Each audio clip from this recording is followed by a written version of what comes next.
Hello everyone and welcome to my channel. Today I will be painting the portrait of one of the most disturbing figures in American true crime, Ed Gein.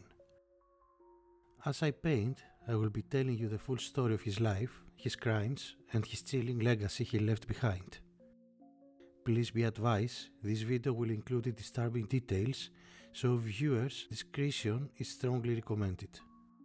At the end of the video, I will also share some lesser known facts about Ed Gein that many people don't know.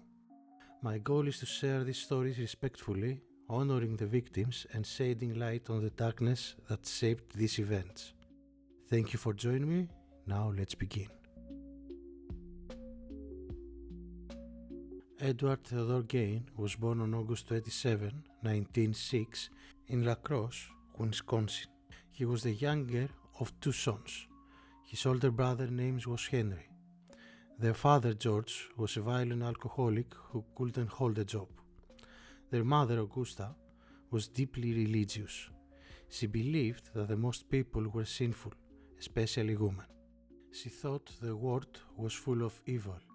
Augusta controlled everything in Ed's life. She didn't allow him to make friends or go out to play. She often read the Bible to him, focusing on parts about death, punishment, and sin. Ed grew up isolated, shy, and scared of the outside world. When Ed was about 8 years old, the family moved to a remote farmhouse in Plainfield, Wisconsin. There were no neighbors nearby.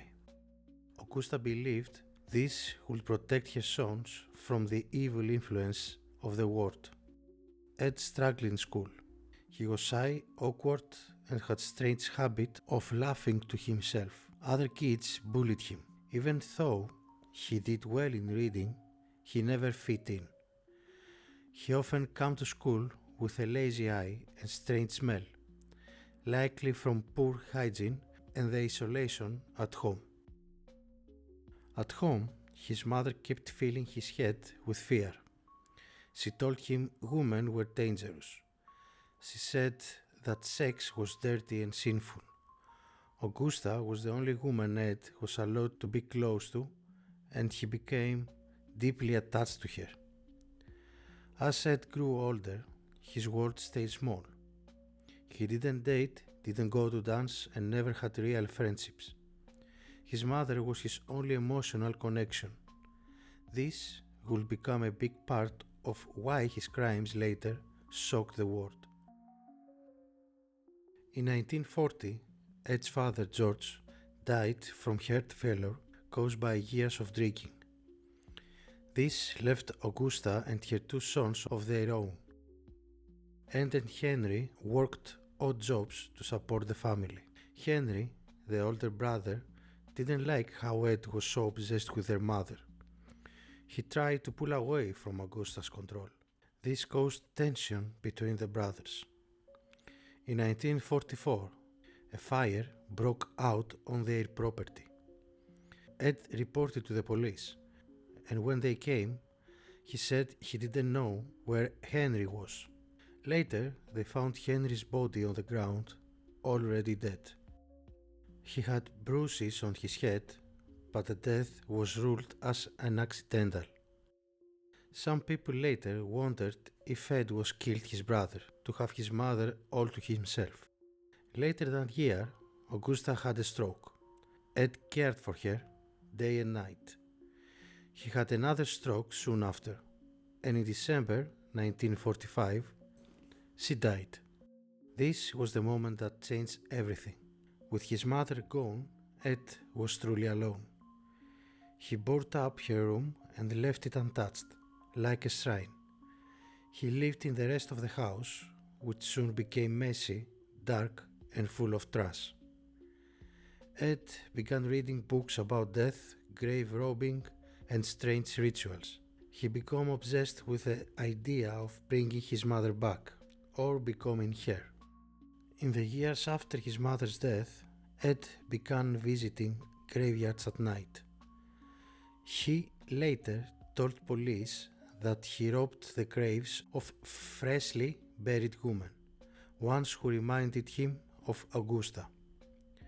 He would dig them up take their bodies home and use their skin and bones to make objects. On November 16, 1957, Bernice Warden, a local hardware store owner, went missing in Plainfield. Her son, who was also a deputy sheriff, noticed that cash register was missing, and the last name written in the store log was Ed Gein. Police went to Ed's house that night. What they found shocked the world. Inside the shed, they found Bernice Warden's body, hanging upside down, glutted like a deer. Her head was in a bag. She had been shot. Inside the house, they found skulls, body parts, and horrifying objects made from human remains. They found parts from at least 10 different women. Actually, Ed created furniture and clothing from human remains.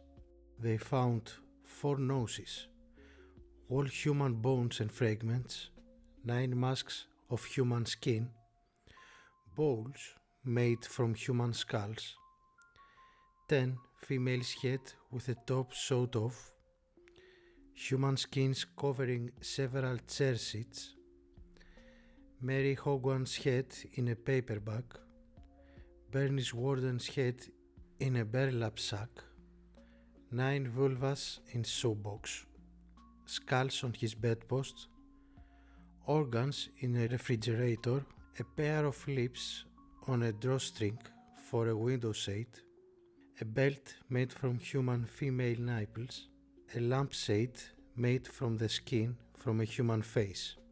He even made a full woman suit so he could wear it and feel like he had become his mother. And so, how you can understand, Ed was arrested immediately.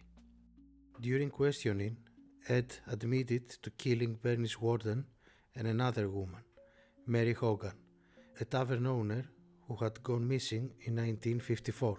He also admitted to robbing graves, digging up bodies and making things from the remains. The doctors declared Ed Gein legally insane. He was not fit to stand trial and was sent to a mental hospital. In 1968, he was finally found fit to stand trial for Bernice Warden's murder. He was found guilty, but declared insane and sent back to the hospital.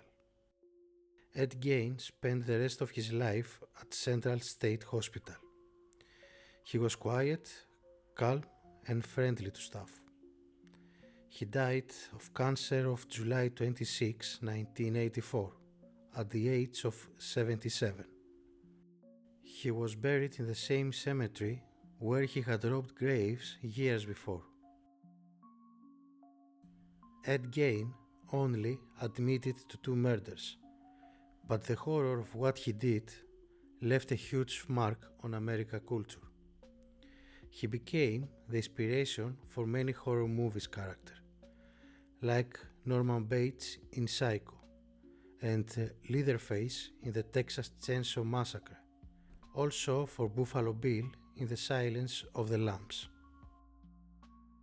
His story is still one of the most disturbing in true crime history, not because of how many people he killed, but because of what he did with the bodies. It was a case that mixed murder, madness, and obsession in a way the world had never seen before. Even today, the name Ed Gein is linked to some of the darkest parts of the human mind. Before I end this video, here are a few lesser known facts about Ed Gein that you might not have heard before. Despite everything he did, Ed was known in town as a quiet and even friendly. In fact, he babysat for some local families. People trust him with their children, which only made the truth more shocking. After his mother's death, he boarded up her room and never touched it again. He left the rest of the house to rot, but kept her bedroom perfectly clean, almost like a shrine. He admitted to creating what he called a woman's suit, something he would wear not to scare people but to feel like he was his mother again. Thank you for watching Crimes in Portrait. These stories are difficult but important to remember. Until next time, stay safe and take care.